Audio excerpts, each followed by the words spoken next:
Hello, it's Wednesday, the 25th of July, 2025, and I'm Andy coming to you from the United Kingdom. And he's coming to us from the future. It's actually 25th of June, not July. Oh my goodness. Yes, I am. That's mad. Your other host, Scott, coming to I've just you, dropped an entire month. coming to you from Toronto, where it has gone from trying really hard to be spring to the middle of summer. See, that's my fault. I just sent you a whole That's month right. away. Right.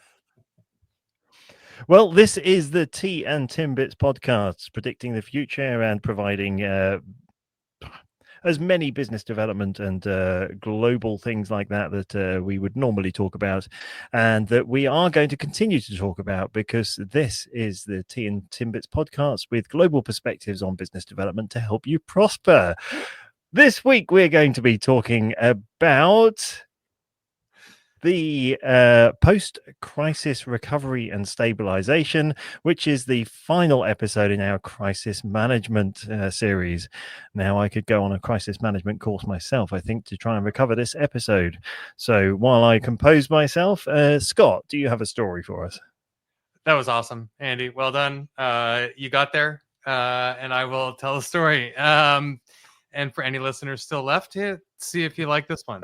I almost stopped you, but let's just roll.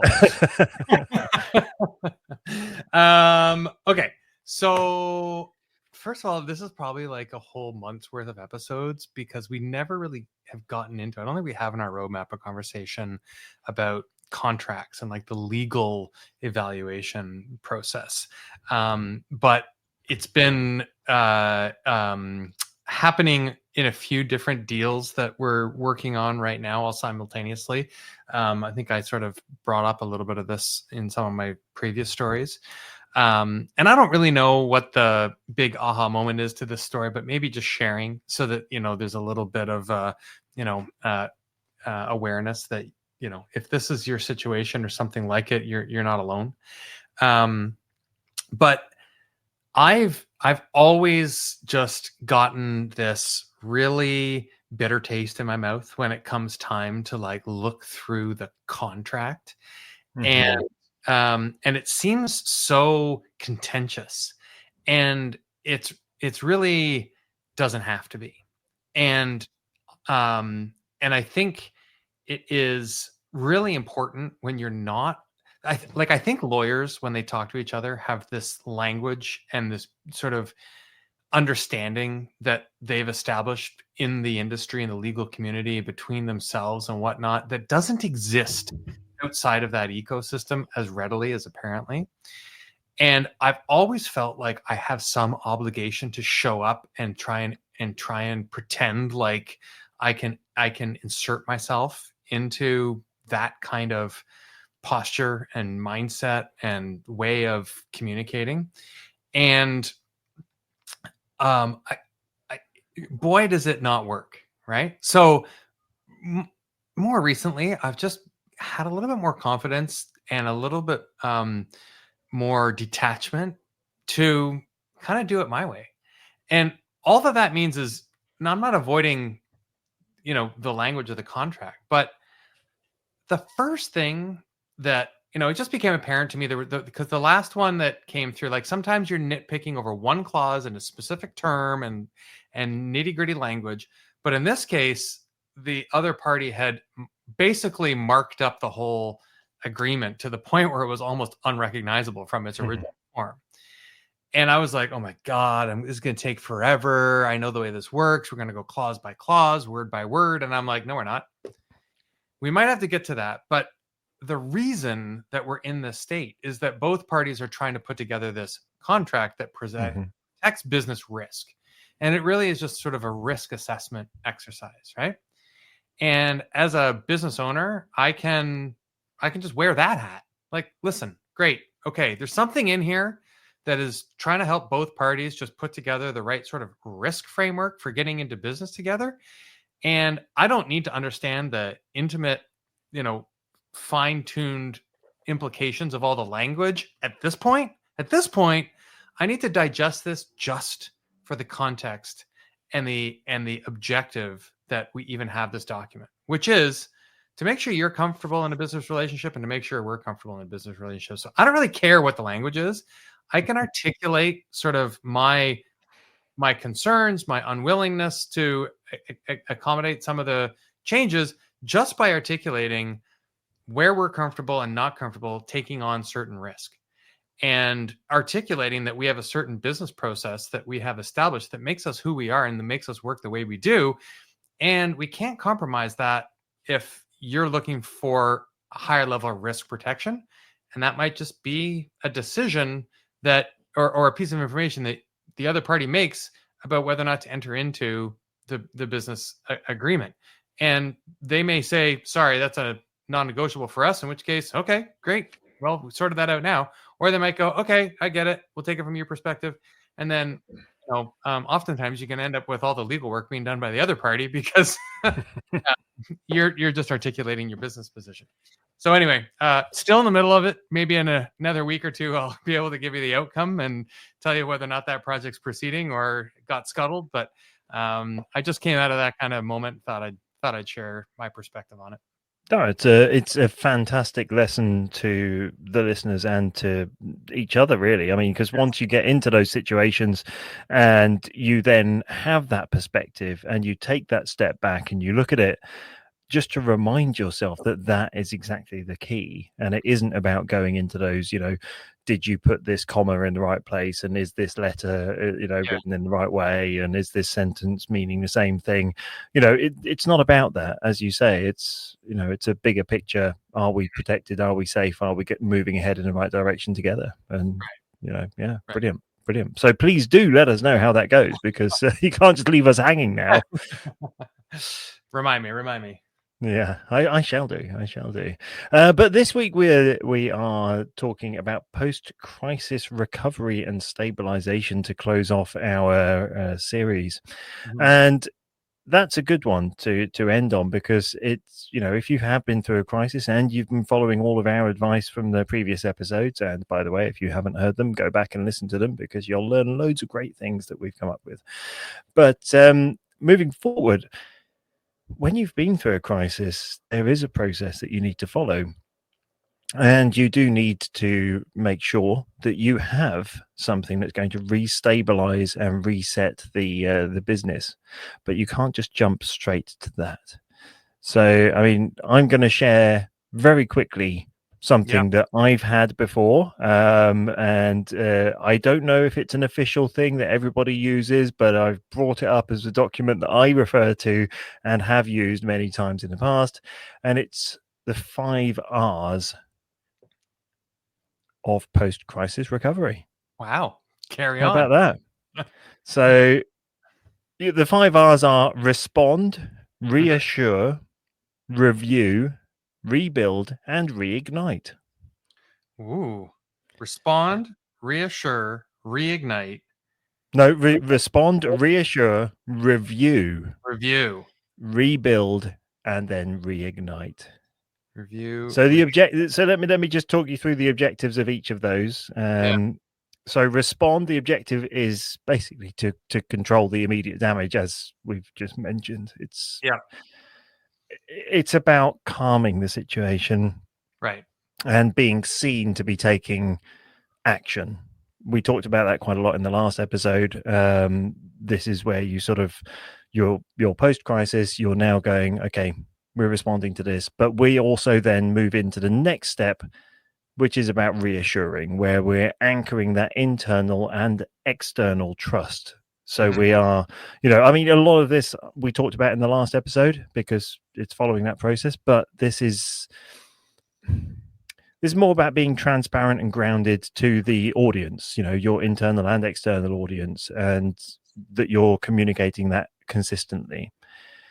But then you move into this review phase, and that's where you look back and you understand what broke, why, and you're taking very much that sort of analytical, objective perspective on things. And, I don't like to use the word forensic because I'm not qualified enough to use it in any terms, but a lot of people refer to that as the, where you're doing the forensic investigation into the business scenarios that led to the situation in the first place.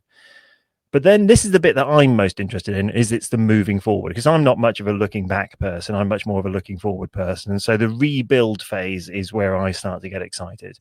And this is where you strengthen your systems, your people, your vision, and everything like that, that supports the business moving forward and avoiding everything that you've learned through that review process. And this is the key here is not just to present it as a, and this is what we're going to do. Mhm. You've got to believe in it. As a leader, you've got to believe in it, and you've got to be confident, and you've got to be optimistic. You've got to, convince yourself that this is the right path that you're going on, and that you're doing it, but that you're executing it with, I don't know, with a kind of precision that you've gone, right, these are the steps, very, very clearly formulated what you're going to do and how you're going to do it. And then the final step is that reignite. Mhm. It's I don't know how best to describe it. It's sort of, you're focused on growth, you're focused on that future, Yeah. you're focused on, moving forward, and Also giving energy. people that energy and that motivation to deliver that rebuilding phase out there in the market. Yeah. I like that. I think that there's a couple things that I'll add to sort of how I would think about it in sort of the middle of that process. The review. So quite often these crises arise because there was a deviation from process. So it's sometimes something comes in out of left field, and accidents happen, or things break. But there's a difference between a problem and an issue and a crisis, right? And so I do think it's important to be semantic here and say, like, listen, the process allows for us to manage issues and problems and whatnot, and address those, in the right way. A crisis is when it's broken that structure. And I think it's critical to make sure that you're putting that process filter back on and saying, um, not just what broke down and whose fault was it, or what was the instigating accident or the thing, but where did we betray our process, and how can we strengthen? So there's a little bit of a and maybe maybe it wasn't strong enough, and maybe we do need to add more strength to the process and rebuild that way. But make sure that we're not just digesting the exact specifics of that situation. The other thing is, I think when you do these sort of like postmortems or like post-crisis sort of follow-ups, the expectation or the unsaid assumption is this is something worth fixing. Yes. Yeah. And That's right. And that's not always the case. And the scenarios that come to mind do map back to process, because I think of a few crises where in my experience anyway, the resolution has been to just not go down the path together anymore, because there's a cultural or process fundamental incompatibility. And I've been in situations where we're actually we've been in a second crisis, because we went through the first and we thought we did all the unpacking and reassembly and evaluation and realignment, to only discover that there was not a genuine commitment to one, understanding, and two, realigning. And then we ended up back in the same situation. And so there's a fundamental difference there in how does each party want to work? How is the other one expecting the work to be done? And has there been the necessary compromise for one or both parties to adjust to avoid this in the future? So when you go into this and you say you're going to do it, and then it ends up being just lip service, that's freaking terrible. And the missed moment the first time in this particular case, it's on my mind, is asking the question, are we actually still the right fit for each other? Are we actually still should we do this way anymore?